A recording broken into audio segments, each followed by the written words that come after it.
ಸ್ನೇಹಿತರೆ ನಮಸ್ಕಾರ ಎಲ್ಲರಿಗೂ welcome back to the channel. ಇವತ್ತಿನ ಈ ಒಂದು ವಿಡಿಯೋದಲ್ಲಿ 1ರಿಂದ 10ನೇ ತರಗತಿ ವಿದ್ಯಾರ್ಥಿಗಳಿಗೆ SSP ಸ್ಕಾಲರ್ಶಿಪ್ಗೆ 2026-27ನೇ ಸಾಲಿನಲ್ಲಿ ರಿನ್ಯೂವಲ್ ಮಾಡ್ಕೊಳ್ಳೋದು ಹೇಗೆ, ಜೊತೆಗೆ ನೀವು ಒಂದು ಬಾರಿ ಕೂಡ ಸ್ಕಾಲರ್ಶಿಪ್ಗೆ ಅಪ್ಲೈ ಮಾಡಿಲ್ಲ ಅಂದರೆ ಹೊಸದಾಗಿ ಸ್ಕಾಲರ್ಶಿಪ್ಗೆ ಅಪ್ಲೈ ಮಾಡೋದು ಹೇಗೆ, ಇಲ್ಲಿ ಇದೊಂದೇ ವಿಡಿಯೋದಲ್ಲಿ ಹೊಸದಾಗಿ ಅರ್ಜಿ ಹಾಕೋದ್ರ ಬಗ್ಗೆನೂ ತಿಳಿಸ್ಕೊಟ್ಟಿದ್ದೀನಿ. ಜೊತೆಗೆ ಕಳೆದ ಬಾರಿ ಅಪ್ಲಿಕೇಶನ್ ಅಂದರೆ ಹೊಸ ಅರ್ಜಿ ಹಾಕ್ತಕ್ಕಂಥವ್ರು ಈ ವರ್ಷ ರಿನ್ಯೂವಲ್ ಮಾಡ್ಕೊಳ್ಳೋದು ಹೇಗೆ ಅಂತ ಎರಡೂ ಕೂಡ ತಿಳಿಸ್ಕೊಟ್ಟಿದ್ದೀನಿ. ವಿಡಿಯೋನ ಸ್ಕಿಪ್ ಮಾಡ್ದಂಗೆ ನೋಡಿ. ಫಸ್ಟ್ ಟೈಮ್ ಏನಾದರೂ ನಮ್ಮ ಚಾನಲ್ ನೋಡ್ತಾ ಇದ್ದೀರಿ ಅಂದರೆ ದಯವಿಟ್ಟು ಈ ಒಂದು ಚಾನಲ್ನ ಸಬ್ಸ್ಕ್ರೈಬ್ ಮಾಡ್ಕೊಳ್ಳಿ. ಸ್ನೇಹಿತರ ಬನ್ನಿ ವಿಡಿಯೋನ ಮುಂದುವರ್ಸೋಣ. ಮೊದಲಿಗೆ ನೀವು ಯಾವ್ದಾದ್ರು ಸರ್ಚ್ ಬಾರ್ಗೆ ಬರಬೇಕಾಗುತ್ತೆ. ಅಲ್ಲಿ ಬಂದು SSP ಅಂತ ಟೈಪ್ ಮಾಡಿ ಸರ್ಚ್ ಮಾಡಿ. ನೆಕ್ಸ್ಟ್ ಪೇಜು ಈ ರೀತಿ ಓಪನ್ ಆಗುತ್ತೆ. ಅಲ್ಲಿ ಫಸ್ಟ್ ಆಪ್ಷನಲ್ಲೇ SSP ಕರ್ನಾಟಕ ಸರ್ಕಾರ ಅಂತ ಇರುತ್ತೆ, ಆ ಒಂದು ಆಪ್ಷನ್ನ ಕ್ಲಿಕ್ ಮಾಡ್ಕೊಳ್ಳಿ. ನಂತರ ರಾಜ್ಯ ವಿದ್ಯಾರ್ಥಿ ವೇತನ ತಂತ್ರಾಂಶದ ವೆಬ್ಸೈಟು ಈ ರೀತಿ ಓಪನ್ ಆಗುತ್ತೆ. ಇಲ್ಲಿ ಮೊದಲು ಬಾರಿಗೆ ನೀವು ಖಾತೆನ ಸೃಜಿಸ್ಕೋಬೇಕು ಅಂದರೆ ನಿಮಗೆ SSP ID ನಂಬರ್ ಗೊತ್ತಿರಬೇಕಾಗ್ತದೆ. ಆ ID ನಂಬರ್ ಗೊತ್ತಿಲ್ಲ ಅಂದರೆ ಇಲ್ಲಿ ಹೊಸ ಖಾತೆಯನ್ನು ಸೃಜಿಸಲು ಇಲ್ಲಿ ಕ್ಲಿಕ್ ಮಾಡಿ ಅಂತ ಇದೆ ನೋಡಿ, ಆ ಒಂದು ಆಪ್ಷನ್ ಬಂದು ಕ್ಲಿಕ್ ಮಾಡ್ಕೊಳ್ಳಿ. ನಂತರ ನೆಕ್ಸ್ಟ್ ಪೇಜು ಈ ರೀತಿ ಓಪನ್ ಆಗುತ್ತೆ.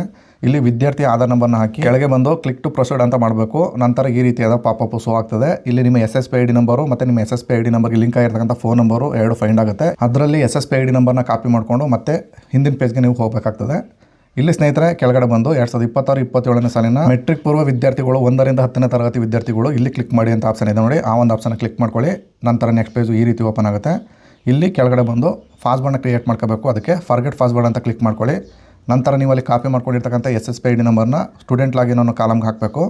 ನಂತರ ನ್ಯೂ ಪಾಸ್ವರ್ಡ್ ಮತ್ತು ಕನ್ಫರ್ಮ್ ಪಾಸ್ವರ್ಡ್ ಅಂತ ನೀವು ಇಲ್ಲಿ ಒಂದು ಪಾಸ್ವರ್ಡ್ನ ಸೆಟ್ ಮಾಡ್ಕೋಬೇಕಾಗುತ್ತೆ. ಎಕ್ಸಾಂಪಲ್ ಆಗಿ ಪಾಸ್ವರ್ಡ್ ಯಾವ ರೀತಿ ಇರಬೇಕು ಅಂದರೆ ABC@123 ಈ ರೀತಿ ಇರಬೇಕು. A ಅನ್ನೋದು ಕ್ಯಾಪಿಟಲ್ ಇರಲಿ. ಇದೇ ರೀತಿ ನಿಮಗೆ ಯಾವ್ದು ಬೇಕಿರುತ್ತೆ ಅದನ್ನು ಸೆಟ್ ಮಾಡ್ಕೊಳ್ಳಿ. ನಂತರ ಬಂದು ಕೆಳಗಡೆ ಸೆಂಡ್ OTP ಅಂತ ಕ್ಲಿಕ್ ಮಾಡಿದ್ರೆ ನಿಮ್ಮ SSP IDಗೆ ಲಿಂಕ್ ಆಗಿರೋ ಫೋನ್ ನಂಬರ್ಗೆ ಒಂದು 4 ಡಿಜಿಟ್ OTP ಸೆಂಡ್ ಆಗುತ್ತೆ. ಆ ಒಂದು 4 ಡಿಜಿಟ್ OTPನ ಹಾಕಿ ಚೇಂಜ್ ಪಾಸ್ವರ್ಡ್ ಅಂತ ಕ್ಲಿಕ್ ಮಾಡಿ ನಂತರ SSP ಆಗಿ ನಿಮ್ಮ ಪಾಸ್ವರ್ಡು ಕ್ರಿಯೇಟ್ ಆಗುತ್ತೆ. ನಂತರ ಸ್ನೇಹಿತರೆ ಮತ್ತೆ ಮೇನ್ ಪೇಜ್ಗೆ ಬಂದು 2026-27ನೇ ಸಾಲಿನ 1ರಿಂದ 10ನೇ ತರಗತಿ ವಿದ್ಯಾರ್ಥಿಗಳಿಗೆ ವಿದ್ಯಾರ್ಥಿ ವೇತನಕ್ಕೆ ಅರ್ಜಿ ಸಲ್ಲಿಸಲು ಇಲ್ಲಿ ಕ್ಲಿಕ್ ಮಾಡಿ ಅಂತ ಆಪ್ಷನ್ ಇದೆ, ಅದನ್ನು ಕ್ಲಿಕ್ ಮಾಡಿದ್ರೆ ನೆಕ್ಸ್ಟ್ ಪೇಜು ಈ ರೀತಿ ಓಪನ್ ಆಗುತ್ತೆ. ಇಲ್ಲಿ ಮೇಲ್ಗಡೆ ವಿದ್ಯಾರ್ಥಿ ಲಾಗಿನ್ ಅಂತ ನೋಡಿ, ಅಲ್ಲಿ ನಿಮ್ಮ SSP ID ನಂಬರು, ನೀವು ಕ್ರಿಯೇಟ್ ಮಾಡ್ಕೊಂಡಿರೋ ಪಾಸ್ವರ್ಡು, ಅಲ್ಲಿ ಕಾಣ್ತಿರೋ ಕ್ಯಾಪ್ಸನ್ ಹಾಕಿ ಸ್ಟೂಡೆಂಟ್ ಲಾಗಿನ್ ಅಂತ ಬಂದು ಕೆಳಗಡೆ ಕ್ಲಿಕ್ ಮಾಡಬೇಕು.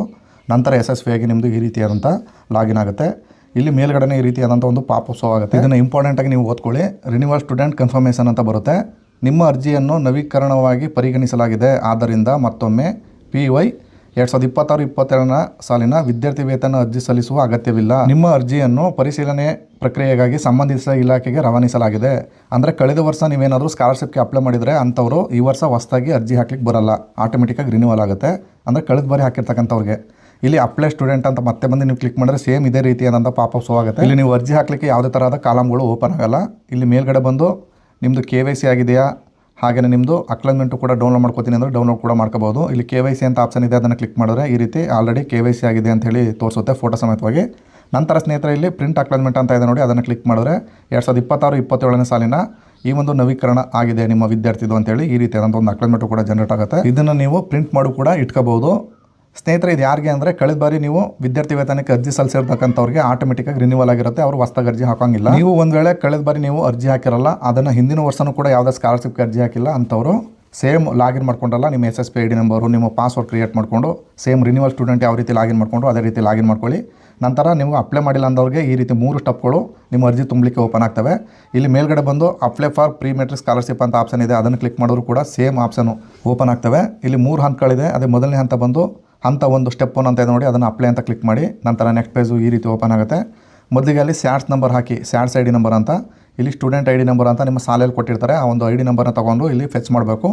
ಹಾಕಿ ನೀವು ಫೆಚ್ ಮಾಡ್ತು ಅಂದರೆ ನಿಮ್ಮ ಹೆಸರು, ನಿಮ್ಮ ಆಧಾರ್ ಕಾರ್ಡಲ್ಲಿರೋ ಹೆಸರು ಎರಡು ಟ್ಯಾಲಿ ಆಗಿದೆ ಅಂತ ಕೇಳುತ್ತೆ, ನೀವು ಎಸ್ ಅಂತ ಮಾಡಿ ನಂತರ ಎಲ್ಲ ಡೀಟೇಲ್ಸು ಕೂಡ ಇಲ್ಲಿ ಫೆಚ್ ಆಗುತ್ತೆ.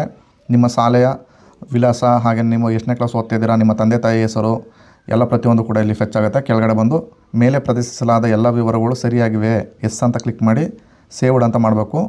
ನಂತರ ಈ ರೀತಿ ಮತ್ತೆ ಕೂಡ ಒಂದು ಪಾಪಪ್ ಶೋ ಆಗ್ತದೆ, ಸೇವ್ಡ್ ಸಕ್ಸಸ್ಫುಲಿ ಅಂತ, ಓಕೆ ಅಂತ ಮಾಡಿ. ಇದು ಫಸ್ಟ್ ಸ್ಟೆಪ್ ಕಂಪ್ಲೀಟ್ ಆಯಿತು. ಇನ್ನು ನೆಕ್ಸ್ಟ್ ಸ್ಟೆಪ್ ಬಂದು ಪೋಷಕರ ಅನರ್ಮಲ್ಯ ವೃತ್ತಿಯ ವಿವರಗಳನ್ನು ನಮೂದಿಸಿ. ನೀವಿಲ್ಲಿ ಕೆಳಗಡೆ ಬಂದು ಸೆಲೆಕ್ಟ್ ಆಪ್ಷನ್ ಅನ್ನೋ ಬಾಕ್ಸ್ ಬಂದು ಎಸ್ ಆರ್ ನೋ ಅಂತ ಇರುತ್ತೆ, ಅಲ್ಲಿ ನೋ ಅಂತ ಸೆಲೆಕ್ಟ್ ಮಾಡ್ಕೊಂಡು ಸೇವ್ ಅಂಡ್ ಪ್ರೊಸೀಡ್ ಅಂತ ಮಾಡಬೇಕಾಗ್ತದೆ. ಅದು ಕೂಡ ಡಾಟಾ 2ನೇ ಸ್ಟೆಪ್ ಕೂಡ ಕಂಪ್ಲೀಟ್ ಆಯಿತು, ಓಕೆ ಅಂತ ಮಾಡಿ. ನಂತರ 3ನೇ ಸ್ಟೆಪ್ ಬಂದು ನಿಮ್ಮ ಬಳಿ ಜಾತಿ ಮತ್ತು ಆದಾಯ ಪ್ರಮಾಣ ಪತ್ರ ಇದೆ ಅಂತ ಕೇಳುತ್ತೆ, ಅದು ಕಂಪಲ್ಸರಿ ಹಾಕಲೇಬೇಕು, ಅದರಿಂದ ನೀವು ಎಸ್ ಅಂತ ಟಿಕ್ ಮಾಡ್ಕೊಳ್ಳಿ. ನಂತರ ಕೆಳಗಡೆ ಬಂದು ನಿಮ್ಮ ಧರ್ಮ ಯಾವುದು ಅಂತ ಕೇಳುತ್ತೆ, ಇಲ್ಲಿ ಕೊಟ್ಟಿರೋ ಧರ್ಮದಲ್ಲಿ ನಿಮ್ಮದು ಯಾವುದು ಸೆಲೆಕ್ಟ್ ಮಾಡ್ಕೊಳ್ಳಿ. ನಾನು ಹಿಂದೂ ಅಂತ ಸೆಲೆಕ್ಟ್ ಮಾಡ್ಕೊತಾ ಇದ್ದೀನಿ. ನಂತರ ಜಾತಿ ಪ್ರಮಾಣ ಪತ್ರ ಇಲ್ಲಿ SC ST ಆಗಿದ್ದರೆ ಸಪ್ರೇಟಾಗಿ 2 ನಂಬರ್ ಬಂದಿರುತ್ತೆ. ನೀವು ಅದರ್ ಕ್ಯಾಸ್ಟ್ OBC ಆಗಿತ್ತು ಅಂದರೆ ಎರಡಕ್ಕೂ ಕೂಡ ಒಂದೇ ಆರ್ ಡಿ ನಂಬರ್ನ ಹಾಕಿ ಫೆಚ್ ಮಾಡ್ತು ಅಂದರೆ ಇಲ್ಲಿ ನಿಮ್ಮ ಕ್ಯಾಸ್ಟ್ ಮತ್ತು ಇನ್ಕಮ್ ಎರಡು ಕೂಡ ಒಂದೇ ಡಾಟಾದಲ್ಲಿ ಫೆಚ್ ಆಗುತ್ತೆ. ಮೇಲ್ಕಂಡ ವಿವರಗಳು ಸರಿಯಾಗಿವೆ ಅಂತ ಕೇಳುತ್ತೆ, ಎಸ್ ಅಂತ ಕ್ಲಿಕ್ ಮಾಡಿ ನಂತರ ಕೆಳಗಡೆ ಬಂದು ಸೇವ್ ಆ್ಯಂಡ್ ಪ್ರೊಸೀಡ್ ಅಂತ ಮಾಡಬೇಕಾಗ್ತದೆ. ನಂತರ ನಿಮಗೆ ಈ ರೀತಿಯಾದಂಥ ಒಂದು ಪಾಪಪ್ ಶೋ ಆಗ್ತದೆ. ನಿಮ್ಮ ಸ್ಯಾಟ್ಸಲ್ಲಿರೋ ವಯಸ್ಸರು, ನಿಮ್ಮ ಕ್ಯಾಸ್ಟ್ ಆ್ಯಂಡ್ ಇನ್ಕಮಲ್ಲಿರೋ ವಯಸ್ಸರು ಎರಡು ಕೂಡ ಒಂದೇ ಇದೆ ಅಂತ ಕೇಳುತ್ತೆ.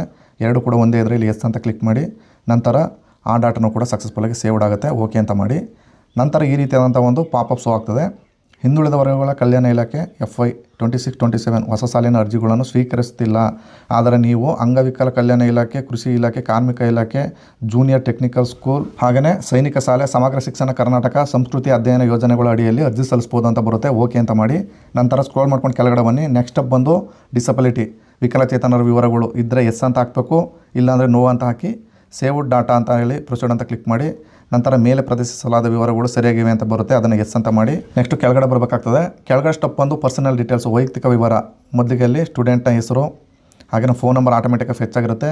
Gmail ID ಹಾಕೋ ಮ್ಯಾಂಡೇಟ್ರಿ ಇಲ್ಲ. ಇಲ್ಲಿ ನಿಮ್ಮ ನಿವಾಸದ ಜಿಲ್ಲೆ, ನಿವಾಸದ ತಾಲೂಕು ಹಾಗೆ ನಿಮ್ಮ ವಿಧಾನಸಭಾ ಕ್ಷೇತ್ರ ಹಾಗೆ ನಿಮ್ಮ ಪಿನ್ ಕೋಡು, ಕೆಳಗಡೆ ಬಂದು ಪರ್ಮನೆಂಟ್ ಅಡ್ರೆಸ್ಸು ಸಂಪೂರ್ಣ ಅಡ್ರೆಸ್ನ ಬರೀಬೇಕು. ನಿಮ್ಮ ವಿಲೇಜು, ಪೋಸ್ಟು, ಹೋಬಳಿ, ತಾಲೂಕನ್ನ ಬರೀರಿ. ನೆಕ್ಸ್ಟು ನೀವು ಕರ್ನಾಟಕ ರಾಜ್ಯ ನಿವಾಸಿ ಅಂತ ಕೇಳುತ್ತೆ, ಎಸ್ ಅಂತ ಕ್ಲಿಕ್ ಮಾಡಿ ನಂತರ ಮೇಲೆ ಪ್ರದರ್ಶಿಸಲಾದ ಎಲ್ಲ ವಿವರಗಳು ಸರಿಯಾಗಿವೆ ಅಂತ ಬರುತ್ತೆ, ಎಸ್ ಅಂತ ಕ್ಲಿಕ್ ಮಾಡ್ಕೊಳ್ಳಿ. ನಂತರ ಇಲ್ಲಿ ಬಂದು ನೀವು ನೆಕ್ಸ್ಟ್ ಅಂತ ಕ್ಲಿಕ್ ಮಾಡಬೇಕು. ತದನಂತರ ಸ್ನೇಹಿತರೆ ನೆಕ್ಸ್ಟ್ ಪೇಜು ಈ ರೀತಿ ಓಪನ್ ಆಗ್ತದೆ. ಇಲ್ಲಿ ಏನಿಲ್ಲ, ಸಿಂಪಲ್ ಡಾಟಾನ ಎಂಟ್ರಿ ಮಾಡಬೇಕು. ವಸತಿ ನಿಲಯದ ವಿವರಗಳು, ನೀವು ಹಾಸ್ಟೆಲ್ ಇರ್ತೀರಾ ಇಲ್ವಾ ಅಂತ ಅಷ್ಟೇ. ಇಲ್ಲಿ ಡೇಸ್ ಕಲರ್ ಅಂದರೆ ಮನೆಯಿಂದ ಹೋಗ್ತಾ ಇದ್ದಂಥ ವಿದ್ಯಾರ್ಥಿಗಳಾಗಿದ್ದರೆ ಎಸ್ ಅಂತ ಸೆಲೆಕ್ಟ್ ಮಾಡ್ಕೊಳ್ಳಿ. ಒಂದು ವೇಳೆ ನೀವು ಹಾಸ್ಟೆಲ್ ವಿದ್ಯಾರ್ಥಿಗಳಾಗಿದ್ದರೆ ನೋ ಅಂತ ಸೆಲೆಕ್ಟ್ ಮಾಡ್ಕೋಬೇಕು. ನಾನೀಗ ಮನೆಯಿಂದ ಶಾಲೆಗೆ ಡೈರೆಕ್ಟಾಗಿ ಹೋಗ್ತಾ ಇರೋದ್ರಿಂದ ನಾನಿಲ್ಲಿ ಎಸ್ ಅಂತ ಸೆಲೆಕ್ಟ್ ಮಾಡ್ಕೊತಿದ್ದೀನಿ. ಅದನ್ನು ಕೂಡ ಇಲ್ಲಿ ಕೆಳಗಡೆ ಬಂದು ನೆಕ್ಸ್ಟ್ ಅಂತ ಮಾಡ್ತಾಯಿದ್ದೀನಿ. ತದನಂತರ ಸ್ನೇಹಿತರೆ ನೆಕ್ಸ್ಟು ಈ ರೀತಿಯಾದಂಥ ಫೈನಲ್ ಸಬ್ಮಿಟು ಪ್ರಿವ್ಯೂ ಓಪನ್ ಆಗ್ತದೆ. ನೀವು ಇದನ್ನು ಫಿಲ್ ಮಾಡಿರ್ತಕ್ಕಂಥ ಡಾಟಾ ಕರೆಕ್ಟ್ ಇದೆಯಾ ನೋಡ್ಕೊಳ್ಳಿ. ಕೆಳಗಡೆ ಬಂದು ಕನ್ಸಲ್ ಬಾಕ್ಸ್ ಇದೆ, ಅದನ್ನು ಕ್ಲಿಕ್ ಮಾಡಿ ಇಲ್ಲಿ ಸಬ್ಮಿಟ್ ಬಟನ್ ಇದೆ, ಅದನ್ನು ಕ್ಲಿಕ್ ಮಾಡ್ತು ಅಂದರೆ your scholarship application submitted successfully and please print acknowledgement your future reference ಅಂತ ಬರುತ್ತೆ. ನೀವು ಇದನ್ನು ಒಂದು ಪ್ರಿಂಟ್ ತೊಗೊಳ್ಳಿ ಅಂತ ಬರುತ್ತೆ. ಓಕೆ ಅಂತ ಮಾಡಿ ನೆಕ್ಸ್ಟ್ ಇಲ್ಲಿ ನೋಡ್ಬೋದು ನೀವು ಫೈನಲ್ ಸಬ್ಮಿಷನ್ ಡನ್ ಅಂತ ಬರಬೇಕು. ಡಿಕ್ಲರೇಷನಲ್ಲಿ ತೋರಿಸ್ತಾ ಇದೆ ನೋಡಿ, ಈ ರೀತಿ ಬರಬೇಕು. ನಿಮ್ಮ ಅಪ್ಲಿಕೇಶನ್ ಸಕ್ಸಸ್ಫುಲ್ಲಾಗಿ ಸಬ್ಮಿಟ್ ಆಗಿದೆ ಅಂತ ಅರ್ಥ.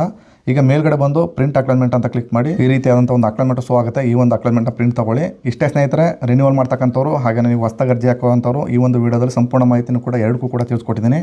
ಸ್ನೇಹಿತರೆ, ಇದಾಗಿತ್ತು ಇವತ್ತಿನ ಈ ಒಂದು ವೀಡಿಯೋದ ಮಾಹಿತಿ. ಈ ಮಾಹಿತಿ ನಿಮಗೆ ಇಷ್ಟವಾಗಿದ್ದರೆ ದಯವಿಟ್ಟು ನಮ್ಮ ಚಾನಲ್ನ ಸಬ್ಸ್ಕ್ರೈಬ್ ಮಾಡ್ಕೊಳ್ಳಿ, AJ Tech Kannada YouTube channel ಅಂತ.